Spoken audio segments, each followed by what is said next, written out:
FSBOs, here we go. So first of all, and it's blasting through these, just a little bit about my team. So year to date, you guys, we are 2 closed, 2 pending, and 2 active listings that we've converted. So the first quarter, we're looking at 6 FSBOs that we have been able to capture. One of those that's pending is a $1.2 million FSBO that I have both sides. Mm-hmm. So I'm not afraid to make that phone call. And that one is with a conservancy, and we're, super excited to work with these people, and we're going through all the motions, but it's looking like it's going to close here within the next 60 days. So not only did I win with a high dollar FSBO that I was able to convince them to let me list it, I also have the buyer now too. So that's fun. My biggest win is so much fun. So one particular FSBO, he was listed at 180,000.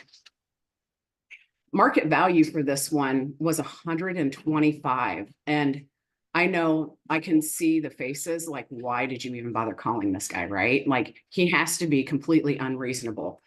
I'm like, well, we're going to talk to this guy. So here, come to find out, he's young. He's 19 years old. It was his first flip.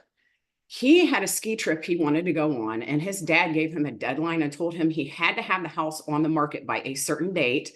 So Andrew put the house on the market at 180, knowing he was way above market value because he wanted to go on his ski trip and didn't want to be bothered by people that might actually want to look at this house. It was just right. So he was being a defiant young man, but he was being compliant to his dad's wishes to getting it on the market. When I talked to him, he agreed to let me list it at 150. And I told him, I'm like, I still think this is too high. Well, let's try it. So, okay, fine, we'll try it. We had a marketing plan. Within so many days, we're going to drop the price. After so many days, we're going to drop the price. And you guys know days on market is the enemy. We've all heard that script. We all know that the longer you're on the market, the lower the price is going to go. After about 2.5 weeks, he's like, okay, what is it going to take to sell this house? I said, it's going to sell at 125. We reduced it to 129. We got the offer for 125, put it in contract, closed. Gave him enough confidence in me that we sold that one. I sold him 2 more properties. He bought a garage on a vacant piece of land, and he's going to build a duplex on that one. I also sold him another house that he's currently flipping that I should have ready. He always tells me 2 weeks. His 2 weeks are 2 months. So I'll have another listing for him in probably less than 2 months. He bought it for 20. We're probably going to sell it for 140. He introduced me to his entire family because his entire family flips. I sold his sister a house, and that one was at, I think we were at 45 on that one. We're going to list that one at 130. She should be done in the next 3 or 4 months, and we're going to list that one as well.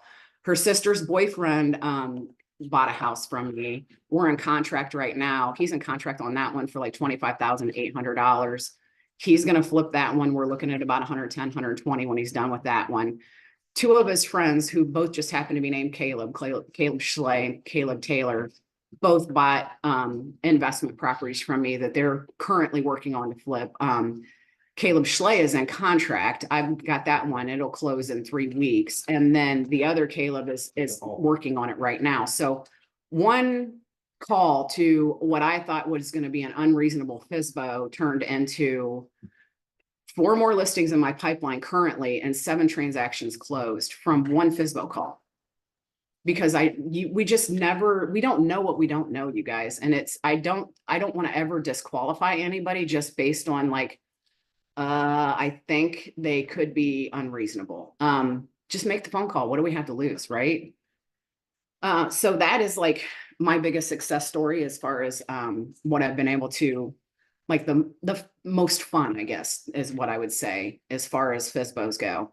I pulled a little bit of NAR stuff that they have on the web, and anytime you guys are like getting ready to call FSBOs, I suggest do a little bit of research. So last year, studies show that 11% of sellers that actually succeed, only 11% of FSBOs actually are successful.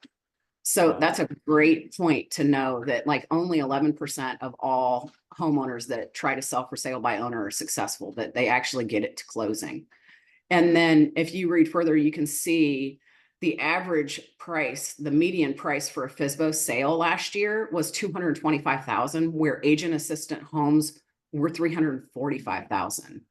That's a big deal. That's huge. That's saying that, you know, as agents, we're definitely at a higher price point. We have more value and we can get them for more than what their house is worth, you know, for by far. 50% difference. Yeah, it's huge. So why do they know? Why do for sale by owners fail? You know, it's simple. They don't know how to market, they don't know how to prepare, they don't know how to negotiate, they're not sure how to close on their homes. And NAR goes a step further here with the 10 things that most FSBOs do wrong. And I would say this is, for us, it's a huge value proposition. So my example, incorrectly pricing their home, failure to prepare the property for sale, not screening for legit buyers. How many of you guys have called and a FSBO and they're like, oh, we're already in contract, we're going to close in 2.5 weeks. And oh, is it a cash buyer? Well, no. So there's a lender that's going to close in 2.5 weeks. Well, did you see a pre-approval? Do you know who they're working with? And just that conversation alone, they're like, well, and typically for me, I'm like, okay, it's great. I'm so glad that you're in contract. Can I call you next week and see how it's going? You know, there's always an opening to, can I follow up? Can I follow up? Can I follow up? The FSBO is the follow-up. That's where we win with these FSBOs. Lack of marketing, like you never know if do they have a sign in the yard? Do they have it on Facebook Marketplace? How are they trying to sell their home? Most of them have no idea where to even start. Not always available for inquiries. How many people have tried to get a hold of a FSBO and it takes days, sometimes weeks before they'll even respond to us? That's pretty often for me. I don't know about the rest of you guys. And that's another one, is knowing when to call and to continue calling and to continue calling until they respond to us. Shortcomings in negotiating, putting pressure on potential buyers. Like, you know, we're taught not to have commission breath. Nobody tells these FSBOs that like they're not supposed to harass the crap out of the potential buyers. Like sometimes they scare them off because they're too excited about trying to sell their home. That's always a fun one too. Uncertainty on how to handle inspections. They aren't even prepared for an inspection, much less how to negotiate repairs. Unwilling to pay a buyer's agent. We know that game as well. And don't understand the closing timeline. That's a big one with that timeline analysis and trying to teach them when we can close and how quickly we can close. And I'm going to, if anybody wants to volunteer and unmute and share a little bit of experience about any of these 10 that they've come up across with FSBOs. Tracy, I have a story. I was actually smiling to myself when you did number 8, uncertainty on how to handle inspections. I was representing a buyer purchasing a for sale by owner, and the inspection report really wasn't that bad, but I just thought, oh, let's see what they know here. I sent over probably like 10 unrealistic repairs, and he did every single one of them because he didn't know any different. They lose more money because they don't know what's right or wrong. They don't know what they're supposed to do. He probably spent more money than he would have paid a full commission just from the inspection report. That's crazy. I was just thinking, this isn't an example, Tracy, but the not screening for legit buyers, I feel like that's more and more an issue when we think about iBuyers, as we think about subject to, like all the like cool, trendy bro ways of buying houses, and you add scams to those. Like there's a lot that can go wrong, and there's a lot of folks that aren't interested in buying the house and are interested in other things. So that's a really, I don't know, a really big one, or an increasingly big one, I would say. For sure. Anybody else have any experience they want to share before we go to the next slide? Carly said, I had a FSBO try to take my compensation down by a full percent after we extended an offer recently thinking that since I've advised my client to offer less, I should get less too. Nice. Yeah, no. It didn't work, by the way. That I had every faith. Uh-huh. No, they do, and they try to negotiate commission along with all the other negotiations they try. So how many of you guys are involved in doing any kind of scripting practice at all with FSBOs? Does anybody have a script that they enjoy? One that they're practicing with on a regular basis? Actually, I am involved with James Shaw and his little community, and he just had Emily on for FSBOs because she just moved to a new area, and you know, getting acclimated to new areas is very hard, and that's almost what I'm doing moving to Columbus. And she has this FSBO script that I'm like taking the time to learn right now because I thought it was so good. And it goes, hello, this is Dana Nichols with Keller Williams Consultants. I'm calling about the owner on 123 Banana Street. Great. Hi, I'm another realtor calling you. I'm sure you're getting a ton of calls from realtors. Am I lucky number, say 10, and then build off from there? And I thought that was so amazing, and I'm still learning it right now, and it's just so good. Yeah, I like that. Anybody else? We got a lot of cameras off here.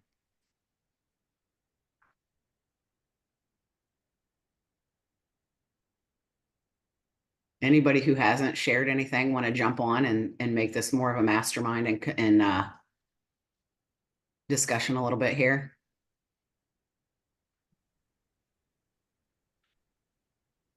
I'm So- tempted to tap Gina Van Orsdale. I know you've done a decent amount with FSBOs and expireds. I'd love to hear what you've tried.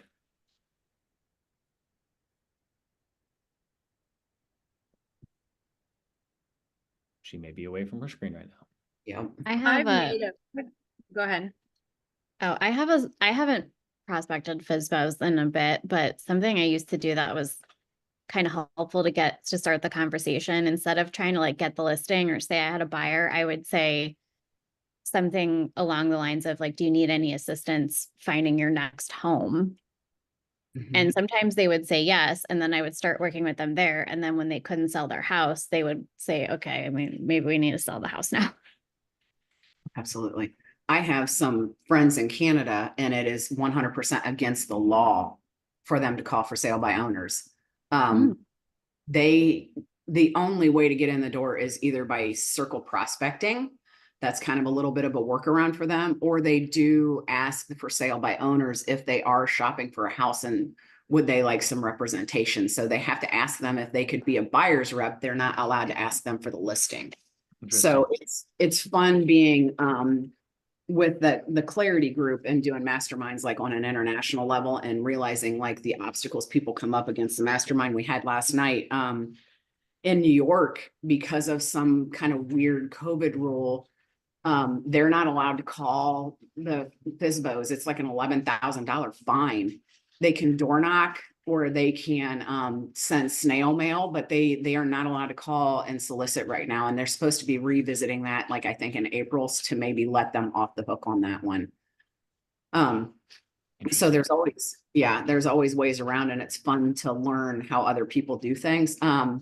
So we're talking about practicing, and do you take notes during those calls? So somebody that's like taking these, making these calls on a high level, are you guys taking notes? What's your follow-up game? Okay, so sorry, I was trying to unmute and my computer was not letting me. But no, so I haven't done much with FSBOs, and this is very it's something that I really want to get into. I have been working expireds, like Mark had said. And my thing is like, I have a whole list of, I kind of like to go down through expireds in certain areas.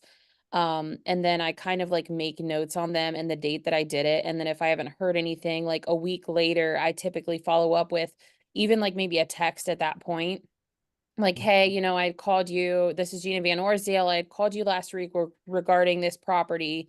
I just wanted to see if you had a minute to chat. You know, I seen that it was expired and never sold, and I was wondering if maybe I could kind of help you in the right direction if you were still wanting to get that property sold.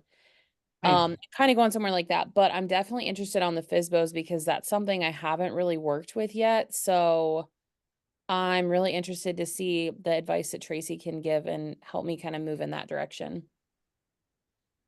Yeah, absolutely. And I have a script that we'll be working on too. And the reason I asked if you guys take notes is because like I want to tell you, I have a notebook right here, and as people are talking and saying things, and if I hear something, I will 100% write it down. And with the FSBOs, I have a script, and I'm going to show you guys the script that my team is using, but I have to, even if I'm not taking notes on exactly what the person is saying, I will take notes on, like what number I am on the questions, because sometimes we'll go 2 or 3 deep and I get lost in where I am on the script. So I can kind of glance down and be like, okay, I'm on number 6 or I'm on number 7. And it kind of gets me back on track to where I need to be. So, and then the next question I would ask is how many times are you trying to close for the appointment? And again, I'm not getting a ton of feedback here with you guys. Just anybody throw it in the chat. Like how many of you guys are doing this prospecting on a regular basis? FSBOs, anything where you're calling on a regular basis, like just throw it in the chat. Me. Alicia, while they're getting those in, Alicia said she likes to ask if they're still accepting offers, kind of positioning herself as a, you know, in theory a buyer's agent, but I like that, Alicia. That's a soft entry as opposed to like, I'm coming for your listing. Yeah. Yeah. Okay. So so how many times to close for the appointment? And for us, until they tell us to quit. Like on our team, we continue to ask. And when is the best time to close for an appointment? Does anybody know when is the absolute best time when you're in a script or when you're going through cold calling? When is the very best time to close and ask for an appointment? I know you know. I get Mr. Jones here on my. Come on, Ryan. Come into the light. I'm gonna pull. I think Mondays aren't Mondays the best for FSBOs because they just had a weekend and it either did or didn't go very well. Typically didn't go very well. Yeah, that day is great, but when is the best time, like when you're in a script, when is the best time to close for an appointment? Every single time you overcome an objection. Yeah. Every time you handle an objection, every time you are getting cooperation with the person on the other end of the phone, when you're like, okay, well, what about this? Oh yeah, that sounds great. Okay, great. May I come over and show you? May I explain it? May I have the appointment? So every time you get them in agreement and they're agreeing with you and you've overcome an objection, it's time to close. It's time to ask for an appointment. And this guy right here is really, really good at it. It flows really, really easily. So having said that, and having said the scripts, you guys all know that we, on the Jones team, like we're huge Glover fans. His logo's on here because this is the FSBO script that we use. It's free. It's online. You can go to Glover U and download it. And we have been having some wild success with this particular script. How many FSBOs have you? You're at 2 or 3 this quarter. He's at 2 or 3 already this quarter. And we'll share this, you guys, but again, you can look it up online, gloveru.com, and all their downloads are free. So the for sale by owner, hi, I'm calling for the home for sale on, 123 Main Street. Is this the owner? Right? The reason for my call is twofold. One, to see if you're co-oping with a real estate agent that will bring you buyers. Are you? So immediately you're asking them, are they willing to work with a buyer's agent? No, not at all. Okay, no worries, And 2, because we know that studies tell us if you're not successful as a FSBO, which we'll say for sale by owner because they don't know what FSBO means, then you'll be hiring an agent. So my question is, what are your plans if you can't get it sold on your own? Typically at that point in time, we've engaged with them. We've created a conversation. Sometimes they tell us, well, I don't like real estate agents. Or I had a really horrible experience. And, oh my gosh, I'm so sorry. Tell me more about that. It's really easy to have that conversation. And what would you say, like, when they are like, no, absolutely not? How do you overcome that? The way I overcome when they're just like shut me down, that they're not going to work with a buyer's agent. Yeah. Well, so I actually had one today that said it to me, and I was like, well, okay, understandable. So I assume that you just have a number that you're looking at. Is that correct? And most of the time the answer is, well, yeah, that's, I've got my number that I'm looking to net. So if I can net you what you're looking to get to net, and we can build in the commission to the sales price, that way it makes it a little bit easier on the buyer, so they're not having to bring so much cash to closing. Instead, it's built into the sales price. It comes off the top, so they can loop it right into their loan. Does that sound like a plan? Sound like something that you'd be interested in? And they're like, oh, well, yeah, if you're going to do that, that's not a problem. As long as I can get what I want out of the house. Okay, great. And we've done that several times. Like, so the seller net is really super important. And if we can go over a seller net with them and add the commission on top and inform the buyer the whole time, this is the price and this is all built in. And my little 2-bit dance on that is shipping and handling. How many times have you guys heard there's free shipping and handling? Yeah. How many things have you bought there's free shipping and handling? We all know it's not free. It's built into the price.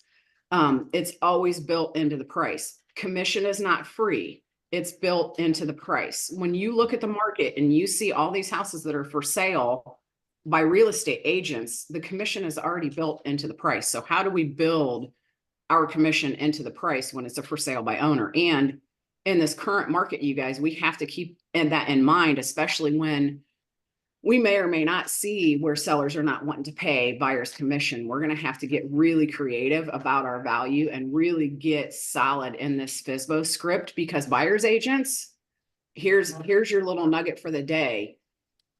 You're going to have that FSBO conversation, and you're going to have that FSBO conversations with other agents and with sellers. So if you want to continue getting paid as a buyer's agent, you're going to have to figure this one out. That's a great point. And I heard somebody unmuted. Did somebody have something? Somebody's just making noise. Yeah, I can't tell who it is. Okay. And then we get really conversational, and I like this script just because it is so conversational. Sorry, my throat is hurting me. So my question is, what are your plans if you can't get it sold on your own? How long are you trying to sell it on your own? Mm-hmm. And if they're like a week, 2 weeks, that's where we have our follow-up game. If they say, well, I'm going to give it another week, we'll give it 3 or 4 days, we call them back. If they say 2 weeks, we're calling them back in less than a week. Hey, I know you said 2 weeks. I just want to follow up with you. Are you having any traffic? How are you feeling? And then where are you moving to? This question to me is fantastic, because this is number one. You are 100% identifying motivation. Do they have an exit strategy? Do they have a plan? Are they even moving? Is it Andrew has a ski trip and he's got his house at 180,000 because he's not dealing with it today? Why is it for sale? How soon would you like to be there? So then we're getting a timeline. Again, we are identifying what the motivation is, what takes you there. Once we find out, like, why are they moving? Where are they going? How quickly do they want to be there? All of a sudden, you're able to add value. And if we go back to the NAR slides, we can start talking about all these things that we can provide for them. What methods are you using for marketing your home? I will tell you, I had an older gentleman get really mad at me when I asked that question. He got really offended when I was like, so what methods are you using for marketing your home? He's like, you think I'm an idiot? I'm like, no, not at all. No. I'm curious. What are you doing to try to sell your home? And he said something else, and he was kind of nasty. And his wife was like, why are you being so mean to her? And he's like, she thinks I'm an idiot. She's asking me these questions. Like, I don't know what the hell I'm doing. And I was like, okay. okay, well, it's okay. I realize you got it for sale. I knew it was for sale. That's why I called you. How did you determine the price? And then when I asked him that, I just sent him over the edge. So a valuable lesson to learn with that was these grouchy old men, sometimes they don't want to answer all these questions. Do you, like, when they're getting really crappy with you, do you deviate a little bit, or? Yeah, I deviate from the script according to how they're responding to me. I mean, I just, even in the beginning part, so like a lot of for sale by owners that I'm seeing right now, they're empty. They're investors that are flipping houses that they're not living there. So I mean, the first two questions are irrelevant. So I don't even bother to ask why, because I know they're not there. Right. I know they're not moving anywhere. I know that nothing's taking them there. The only reason they want to sell the house is they're trying to make a profit. That's why they're not listing with a real estate agent, because they think they can't make as much profit, you know? So then I just jump down to like, what are you doing to market the home? If they're really grouchy, you know, I may just ask them straight out, like, so is there a reason that you decided not to sell with a real estate agent? Just go right to it. Like, okay, so you're grumpy, you're annoyed that I'm asking you a ton of questions. Well, let me get right to it, because typically if they're getting that grumpy and that aggressive, it's because I'm not moving fast enough for them. So like, right to the chase, like, so why didn't you use a real estate agent? And if you guys notice, we're also huge fans of the disc. Ryan has identified that he's got a D on the other end of the phone. When he's like, I need to cut to the chase, he needs to cut to the chase because he's talking to a driver and they want it in bullet points, and they're not trying to be friends with him, especially if they're an investor or a flipper. They want numbers, they want quick, fast, hard, like, let's just get this over with. So knowing the personality type you're talking to, which is probably another class, but goes a really, really long way when you're talking to these for sale by owners, because they are the whole spectrum of the disc. Like it just depends on who wants to try it. I think most of our flippers, most of the investors that it's empty, they're typically Ds that are trying to sell, but maybe not always. So what methods are you using to market your home? And what's your favorite about our team that you always throw at the FSBOs? Are you familiar? Well, that's just, I mean, it's just a closer. Like, so, are you familiar with the techniques that we're using to sell over 200 homes per year? No, okay, great. When can I show you? Tomorrow? Or, okay, great. When would be a good time to show you? Is actually, as a matter of fact, when I'm going to be in your area later today around 3 o'clock, would be all right if I just popped in and met you at the house? And it's smooth, man, just like butter. So if you aren't on a team, if you're a new agent, if you don't have we sell over 230 homes a year. This year, we're looking to sell 300. Are you familiar with the techniques my team uses to sell homes? Are you familiar with the techniques that my brokerage uses to sell over 2,000 homes a year? Are you familiar with use the power of your brokerage, use the power of your market center, use the power of your team, use the power of Keller Williams, So if you don't have that proven track record, what can you say are you familiar with, if you guys are using Command, we have this fantastic database that we use. It's called Command. We have these things. I have a buyer's pool. Like, what are the techniques that you're using that you can sell homes that they aren't privileged to, or that they have no idea is even happening? How did you determine your sales price? A lot of them are, they're like, oh, well, I saw it on Zillow, or, well, we bought it back in 85 for 30,000, and I put 100,000 in this, and I put 20,000 in that, and I just replaced the window pane for $55. And I mean, some of them have it down to the penny where they know exactly how much they've invested in their house, and they at least want that much. And then maybe they want some more. And sometimes they don't understand that, like, painting their kitchen makes it more saleable, but you didn't add value, and I can't count that $500 worth of paint that you just put on the wall. Education, right? Education is key. So how did they determine the sales price? And that's not even, I think that's easier, don't you? Like, as far as overcoming objections, like if you're real far apart, that's where we come with comps typically, right? What do you? Yeah, I mean, if I get a range of answers of how they determine their sales price. Yeah, Actually, a lot of them though do their own CMA because they can do it through Zillow. Like they'll hit their location. Like a lot of for sale by owners that I'm coming across now, like they hit their location on Zillow, and they actually looked at the homes that sold nearby. So I mean, they're not. A lot of them really aren't that far off. I don't think. At least not what I'm seeing right now. And so at the end of the day, if I have somebody that's itemizing stuff for me like that, they're probably a really high C. So they're probably really data driven. So they're going to geek out if you offer to bring them a comparative market analysis of all the homes sold, and you can give them an exact value of their house based on the market. So, I mean, just sell on that and get and close. Mhm. There are a Beneficial. couple, so sorry. There are a couple questions in the chat. Daniel wanted to know if you think most FSBOs are high Ds, and Tina wanted to know how you overcome overconfident FSBOs who think they don't need an agent. so in my experience, I think the flippers, like the ones that are doing it on a regular basis, they come across more as a D, like they want bullet points. It's harder to build rapport with them because it's more of a business.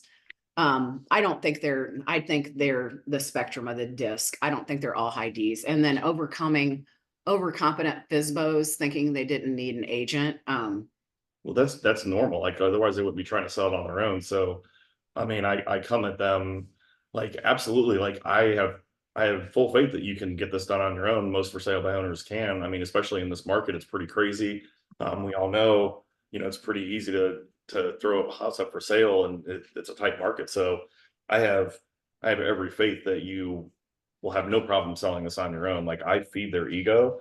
And then,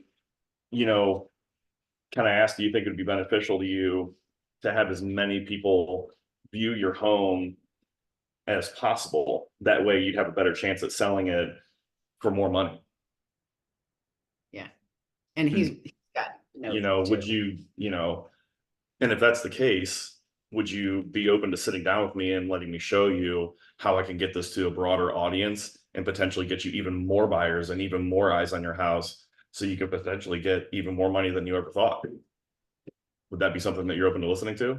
And what time works best for you? Monday or Tuesday at 4? Right? I love that, Ryan, because I think FSBOs expect an adversarial. Agents are coming at them trying to prove to them why they're idiots, and that psychologically doesn't work with most people. So that like you agreeing with them is an unexpected move. Like, wait, isn't he trying to get my business, and he's like agreeing with me?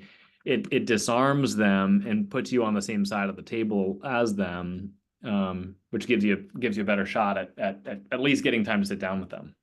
Yeah, number one rule of overcoming objections is always agree, never disagree. Because as soon as I disagree, they stop listening. Like they don't care about anything I have to say. As soon as I disagreed with them, they're already annoyed. Agree with them. Yeah. 100%. Oh yeah, you're awesome. Yeah, and just be kind. And another thing too is don't speak poorly about Zillow. Like I know we are all like, oh God, Zillow, please.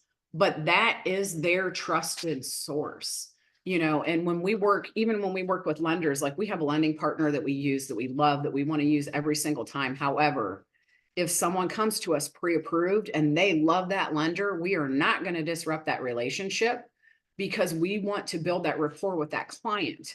So they have that relationship with Zillow. They've been watching Zillow for 6 months or 3 months. They're watching the price go up and down. Zillow sends them reports every day. And if you're like, oh, you can't believe anything Zillow says, you're discrediting their only Trusted source. Yes. So we want to say, you know what, Zillow is a great place for this. I know that you're on Zillow. That's how I found you. Like, and I like the pictures that you have, and I'll tell you what, you should see my pictures. Like we use a professional photographer. And I think if you can let us through the door, we can do the professional photography. We can get you on a bigger stage. We can bring your house out to where it really needs to be. We can bring you these people. And we've been super successful. And we've been successful with them being raving fans. And we've been getting a lot of repeat business from these for sale by owners. Ryan had one that, oh, we really thought it was gonna end badly. He brought him a buyer, huh? Good. And no, it was great, but he brought him a buyer and the deal blew up. The buyer, it bombed, and he went back to this guy because the guy was like, well, it's for sale now. I want you to put a sign in my yard. A for sale by owner, because he wanted the whole neighborhood to know that we had his house under contract. He let us put a sign in the yard, and through inspections, was it? Mhm. Inspections, the deal blew up. And Ryan went back to this guy hat in hand and explained what happened and convinced him to let him list it. Hmm. And we ended up selling it for more than what you had it in contract for. Yeah, I for got him 10 grand more. 10 grand more. Wow. 10 grand more by putting it on the market. And this guy was so happy. He called his friend and then he listed his friend's house. And then she bought and sold with him. So that one FSBO, that listing, another listing, and then another 3 deals. 3 deals out of that one. And we've been finding every time we can convince these guys to let us use them, and we operate at an extremely high level, it continues bringing more and more business because they're relieved, number one, because, you know, they're not used to that phone ringing. And not only is it's wholesalers that are calling them, it's the fake cash buyers that are calling them, it's the real estate agents that are calling them. And what a relief that the phone is no longer ringing and all they have to deal with is one person. And sometimes that's why at week 3 or 4, they're so much more ready than at week 1 or 2. But we at least have to introduce ourselves on week 1. Would you agree with that? It's usually at least 2 to 3 weeks out before they agree, but we have to call them on week 1. So I have a Zillow search set up for sale by owners in Richland, Ashland, Wayne County. And the minute anybody lists a house for sale by owner on Zillow, I get an instant notification. And within the first 2 to 3 days, we're calling them, we're introducing ourselves, we're telling them we're from the Jones team. You know, Mike just got one, and that one's 3 something. And our average price point on our team is like 160. And he just listed one for over 300. And it's here in Ashland. Ryan tried calling him. I tried calling him. I think Christina tried calling him. Mike just called him up. He answered the phone, set the appointment, listed the damn thing. We're like, what the hell? So you just, you know, you never know, and we're a team, we're all calling the exact same for sale by owners. And you just never know when they're going to answer the phone, what kind of mood they're going to be, or whether or not they've had enough and they're ready to surrender, because you don't know what's going on the other side of it. So you know, the follow-up is key, and consistently calling them day in and day out. And we've all been, Ryan more so than the rest of us, because he's doing that 75 hard for real estate. So like he is in the thick of it right now. He's 5 days a week, you're practicing role playing, and 90 minutes a day of prospecting. 9 and then We're playing role plays every day. Script and role play every single day. And he has 25 closed and pending right now. Wow. Okay, so I have a question about that. Is there any way you can tell us about the 75 hard, or like drop something? Because I did like the actual 75 hard, you know, like where you got to do all the workouts and everything, but the real estate version is very interesting to me, and I would be really willing to know more about that. And I promise, Mark, this is not a commercial for Glover U. The floor is yours. But we did do, Ryan signed up for the 75 hard at Glover U at the summit in Arizona, and it's $1,000 buy-in. And if you complete the 75 days, they refund your money. But he has been held accountable on a really high level where they have to take pictures of their homework. They're checking in on Facebook, and it's a little different than like the 75 hard that you're, because like 75 hard for like workouts. So also CrossFit coach, had plenty of people do that as well. Whereas that's like, you have like action items that you do every day. So you kind of know what you're doing every single day that you get up, and you just have to make sure that you're accomplishing those things. For this version of it, like they give you, you know, you're going to be doing 90 minutes of prospecting every day, unless you're behind on your goals, and then you're required to do 3 hours of prospecting every day. Expireds, for sale by owners, old buyer leads, circle prospecting, or database calls. One of those 5, you have to pick one of those 5 or multiples, any of them. Like you just need to make sure you're making all your calls. You have a scripting and role play partner that you work with a different person every week or every day of the week. So I have a different partner every day of the week, and then they switch out every month. We get new partners. And then we also have to write out our scripts that we're going to practice for that day every single day and chant them out loud. Obviously the chanting, you can't take a picture of that and post that, but you can take a picture of what you wrote out. Those are like the things that are every day. And then there's usually one or two other things that are on there that are changed day from day, and you can't work ahead. So you can make up days, but you can't ever work ahead. So like you'll get, like we had 2 days in a row of go door knock 10 people you don't know. Like 2 days in a row we had go door knock 10 people you don't know. We had another day that was like we had to go door knock 25 houses around one of our listings. There's other things like post on social media today, post something, one of your new listings on social media, do a video on social media, that kind of stuff. So there's usually at least 1 or 2 items. Wow, awesome. Thank you for sharing that. I think you guys just Starting froze. production. Yeah. And it's Taylor Kerrigan. It was her trying to get new agent quicker. And I obviously have, I had too many obligations to do it with him this particular time around, but, so Ryan currently has 15 closed at 2.386 million, and he has 10 more pending at 992,000. I have 11. It's just not on there yet. Oh, Carly hasn't updated the It's like he's paying attention to his numbers. Yeah, I know. I always pay attention to the numbers. So then part 2 of this script, you guys, and yes, we'll give you guys, private message me, email me, whatever you need to do. Tracy TRACY at the TracyJonesTeam.com. I'll give you more information. So you can see the second page is, are you prepared to adjust your price down when working with a buyer? That's such a good question. Because every time I've asked that, every single for sale by owner has thought that I was asking, like, are they willing to reduce their price? You know what I mean? Like the initial offer price, like, are they willing to reduce their list price to get it in contract or whatever? And I'm like, no, I mean, once you're in contract, when you're working with buyer, after they do their inspections and they do their appraisals, if this doesn't either, if A, it doesn't appraise, or if B, you run into some issues on that home inspection where they're going to want a reduction in price due to some of the defects of the home, which every home, by the way, has defects.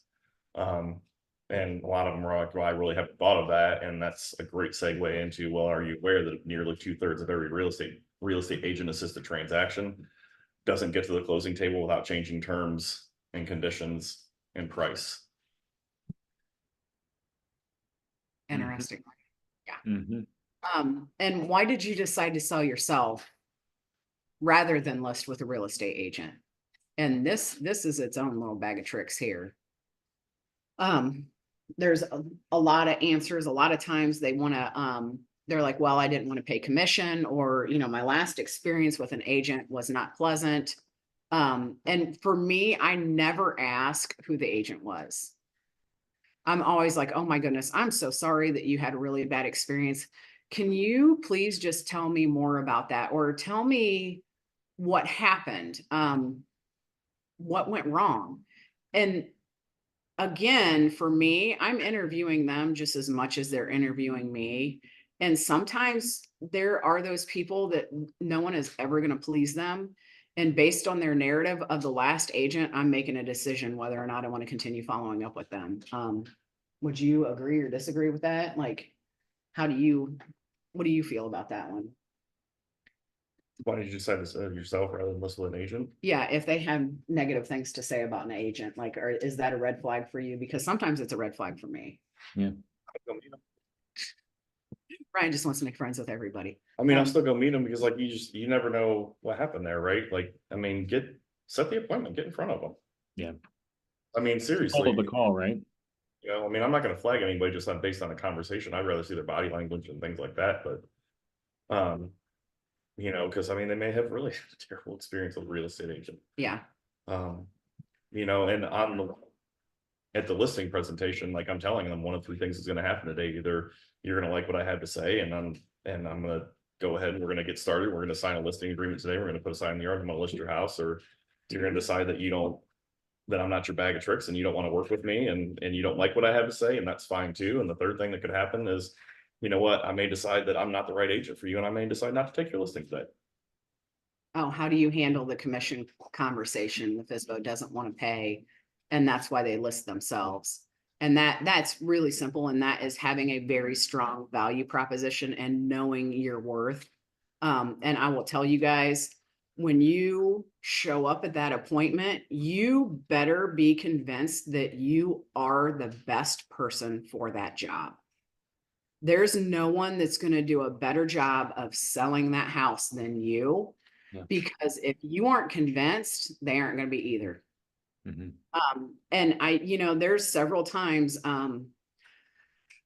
we're not allowed to talk about numbers anymore, but I don't do that 3-2 split. I do not do that. I will not do that. I refuse. I have one percentage I charge, and that's the percentage, and it's straight across. I do not reduce my commission. And if you are a bargain shopper and you're looking for the lowest price for commission, I'm not your girl. Yeah. It's cool. We can part ways as friends. I appreciate it. Like, my mom's a bargain shopper. She would rather have more than quality. So I'm quality, not quantity. I would rather work with people that want to pay for services. Like, I only use professional photography. We have very high-end marketing. We do social media, we do videos, and I am going to aggressively market your house in every way I can. And I'm going to find new ways for people to look at your house. And because of this, you'll know that I've earned my commission. Yep.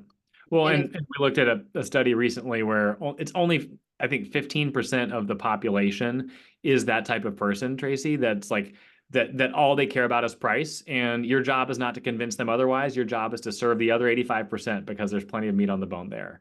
You Correct. know, the faster you figure out who those people are, the better, and don't lose sleep over it. Yeah.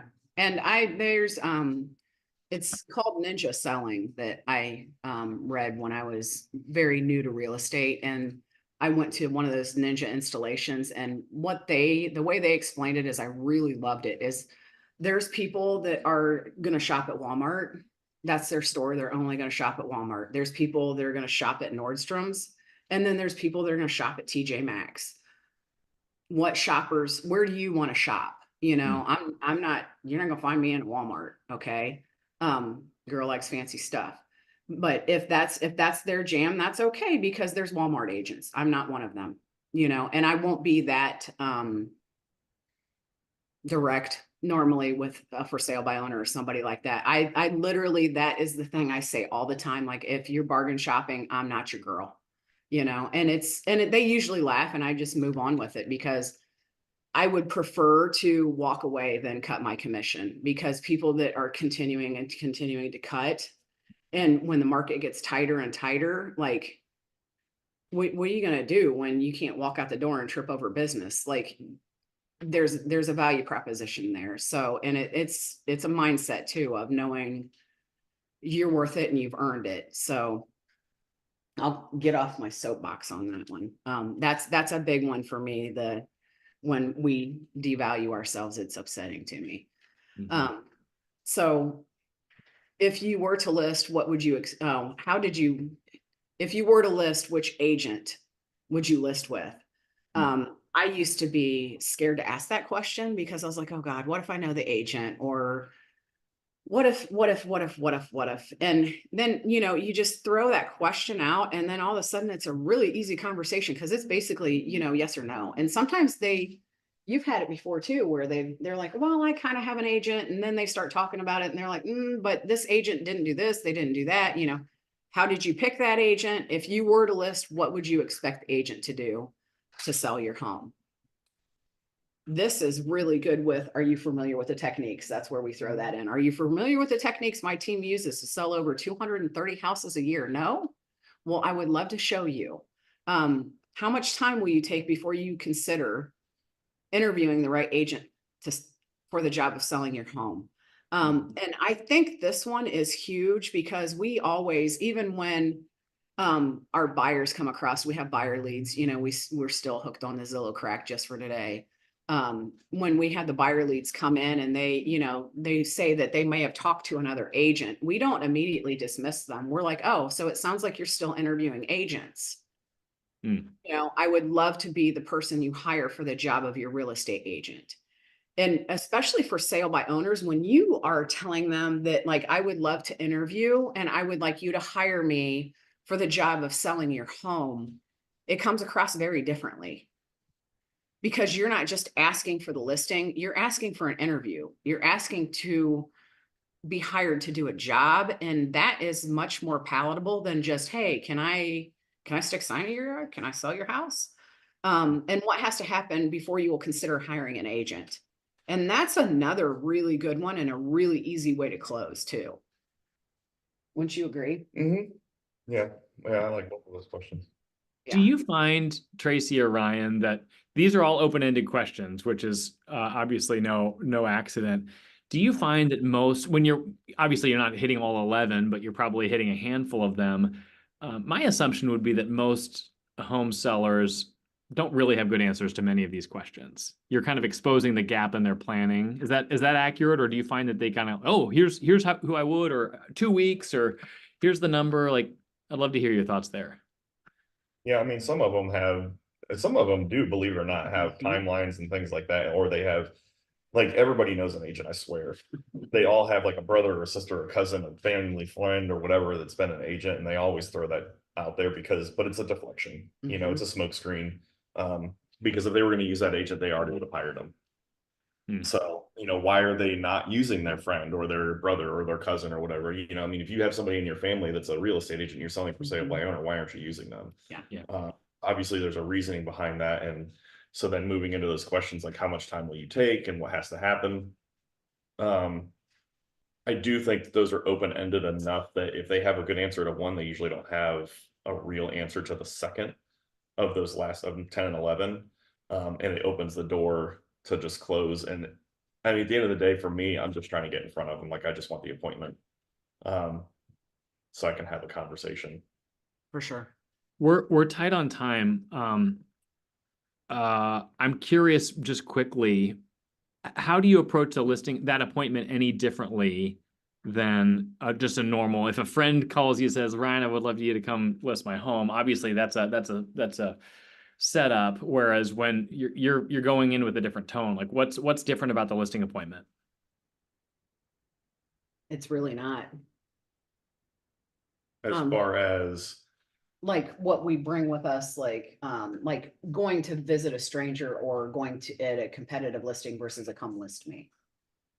no, I mean, it's the same. Same process.